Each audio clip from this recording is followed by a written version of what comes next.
छत्तीसगढ़ विधानसभा के प्रश्नकाल के दौरान एपीएल राशन कार्ड को बीपीएल राशन कार्ड में बदलने का मामला जोरदार तरीके से उठा। भाजपा विधायक सुशांत शुक्ला ने मुद्दा उठाते हुए खाद्य विभाग की कार्यप्रणाली पर सवाल खड़े किए और खाद्य मंत्री पर सदन को गुमराह करने का आरोप लगाया। प्रश्नकाल के दौरान विधायक सुशांत शुक्ला ने सरकार से पूछा कि क्या राज्य में एपीएल राशन कार्डों को हटाकर बीपीएल राशन कार्ड जारी किए गए हैं। उन्होंने ये भी जानना चाहा कि इस कथित अनियमितता के मामले में कहीं एफआईआर दर्ज की गई है या नहीं।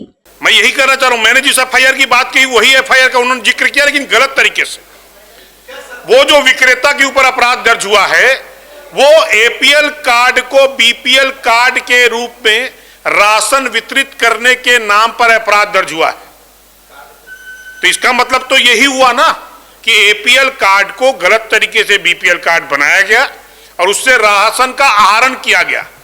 ये मैं तो तथ्यों के साथ बात कर रहा हूं और मैंने माननीय अध्यक्ष जी से इस विषय पर सदन पर चर्चा की मांग की है और प्रश्न एवं संदर्भ समिति को संदर्भित करने के लिए भी लिखित में आग्रह किया है ताकि ये विषय यहीं रुके नहीं और जो भ्रष्ट अधिकारी गरीबों का राशन खाया है या उस पर घोटाला किया है उसके विरुद्ध कड़ी कार्रवाई सुनिश्चित हो सके।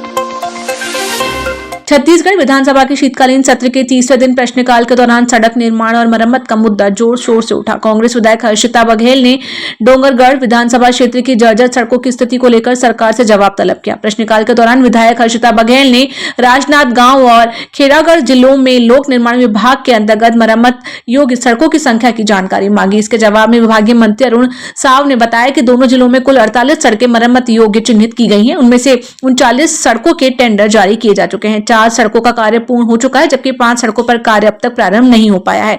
मंत्री के जवाब पर असंतोष जताते हुए हर्षिता बघेल ने कहा कि जिन 48 सड़कों का उल्लेख किया जा रहा है उनमें से किसी भी सड़क पर मरम्मत कार्य धरातल पर दिखाई नहीं दे रहा है। उन्होंने आरोप लगाया कि सदन को गुमराह किया जा रहा है। सड़क योजना और मुख्यमंत्री सड़क योजना के तहत एक क्वेश्चन लगाया था जिसमें सड़कें क्या सैंक्शन हो चुका है, स्वीकृति मिलने के बाद, टेंडर लगने के बाद, इसकी राशि आने के बाद भी इन्होंने वो सड़कों का निर्माण शुरुआत नहीं किया। और आपको बताना चाहूँगी जो मेरे विधानसभा राजनांदगांव और खैरागढ़ जिले दोनों के में लगे हुए हैं और दोनों जिले में 48 सड़कों का इन्होंने उल्लेख किया जो निर्माणाधीन है। लेकिन आप वहाँ पे जांच करवा लीजिए, दिखा लीजिए, ये भी बात मैंने कही, लेकिन वहाँ पे कहीं पे भी मरम्मत कार्य भी नहीं हो पाया है। आज बहुत बड़े दुर्भाग्य की बात कहना चाहिए कि मोदी की गारंटी कहने वाले ये सुशासन का ढिंढोरा पीटने वाली सरकार आज कहीं पे भी अपने आप को साबित नहीं कर पा रही है। जितने भी उन्होंने बात सामने अपने आंसर में दिए हैं वो सरासर झूठ है। वो ये आप देख सकते हैं कि आज जो डबल ट्रिपल इंजन की सरकार है कुशासन पे चल रही है और उस पे कहीं पे भी कार्य सही ढंग से नहीं हो रहे। राजधानी रायपुर के टिकरापारा थाना क्षेत्र में गौवंश हत्या और बजरंग बली की मूर्ति खंडित किए जाने की अफवाहों के बाद तनाव की स्थिति बन गई है। आक्रोशित स्थानीय लोगों ने थाने का घेराव कर नारेबाजी की और कार्रवाई की मांग की। सूचना पर पहुंचे वरिष्ठ पुलिस अधिकारियों ने जेसीबी से बताए गए स्थान पर खुदाई करवाई लेकिन कोई गौवंश नहीं मिला। पुलिस ने प्रारंभिक जाँच में गौवंश हत्या से इनकार किया है।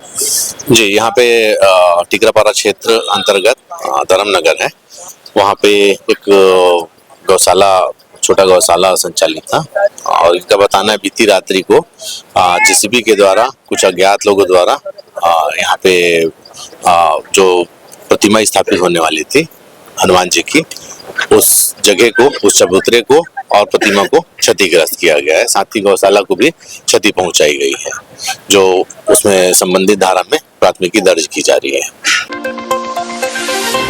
छत्तीसगढ़ विधानसभा के शीतकालीन सत्र के तीसरे दिन जल जीवन मिशन को लेकर सदन में सवाल उठे। सत्ता पक्ष के वरिष्ठ विधायक धर्मलाल कौशिक ने योजना के क्रियान्वयन में अनियमितताओं का आरोप लगाते हुए मंत्री अरुण साव को घेरा। धर्मलाल कौशिक ने आरोप लगाया कि बिना कार्य पूर्ण हुए ही ठेकेदारों को भुगतान कर दिया गया जो गंभीर वित्तीय अनियमितता की ओर इशारा करता है। उन्होंने मामले की जाँच और जवाबदेही तय करने की मांग की है। विधानसभा पथरिया और बिल्हा ब्लॉक के अंतर्गत में जो जल जीवन मिशन की योजना चल रही है, लगभग 111 योजना के बारे में बात किया मैं कि पूर्ण कब होगा और राशि के भुगतान जो की गई है उसमें मंत्री जी ने जवाब दिया कि पूर्ण कब तक किया जाना है ये समय सीमा बताना संभव नहीं है, किंतु दुख की बात यह है कि राशि का भुगतान पूरा कर दिया गया है और कार्य अपूर्ण है। इसको लेकर के एक प्रश्न चिन्ह उठ रहा है। पहले हम लोगों ने देखा है कि कार्य पूर्ण होने के बाद में ठेकेदार भुगतान के लिए प्रयास करते थे कि मेरा भुगतान हो जाए। अभी ऐसा हुआ है कि भुगतान पहले हो गया है और ठेकेदार को अब खोज रहे हैं कि काम कैसे पूर्ण हो। ये बहुत गंभीर विषय है।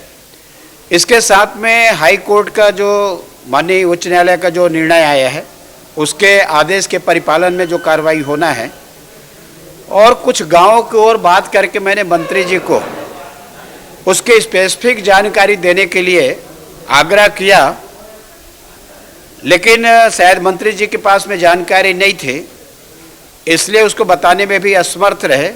उन्होंने कहा कि मैं बाद में जानकारी दे दूंगा। कुल मिलाकर के जल जीवन मिशन एक महती योजना जो केंद्र सरकार के द्वारा, नरेंद्र मोदी जी के द्वारा जो लाई गई है। आज छत्तीसगढ़ में जो लोगों को शुद्ध पेयजल पीने की व्यवस्था उपलब्ध होनी चाहिए, अधिकारियों और ठेकेदारों के मिलीभगत के कारण में योजना दुर्दशा में पहुंच गई है। न उनके खिलाफ में कोई समुचित कार्रवाई हो रही है और न ही योजना पूर्ण हो रही है। इससे न केवल आर्थिक नुकसान हो रहा है बल्कि योजना भी धराशायी हो रही है। और मुझे लगता है कि आने वाले समय में जो छत्तीसगढ़ की जनता जो भुगत रही है, ये बहुत खराब स्थिति है।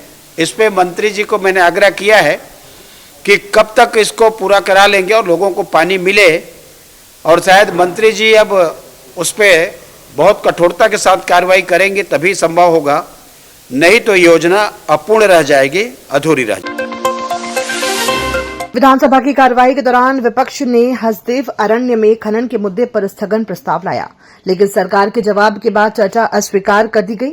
इससे नाराज विपक्षी विधायक गर्भगृह में घुस गए और हंगामा किया, जिसके चलते गर्भगृह में प्रवेश करने वाले विधायक स्वमेव निलंबित हो गए। पूर्व मुख्यमंत्री भूपेश बघेल ने कहा कि हसदेव में खनन न खुलने का अशासकीय संकल्प पारित हो चुका है, इसके बावजूद जंगलों की कटाई जारी है।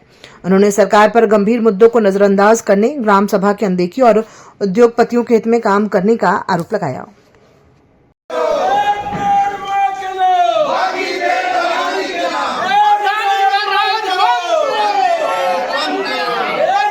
सदन में क्षमा चाहूँगा, कांग्रेस विधायक दल के द्वारा आज विधानसभा में स्थगन प्रस्ताव लाया गया और जिसमें पूरे प्रदेश में विभिन्न अंचलों में जंगलों के बेतहाशा कटाई, फर्जी जनसुनवाई और इसको लेकर स्थगन लाया गया।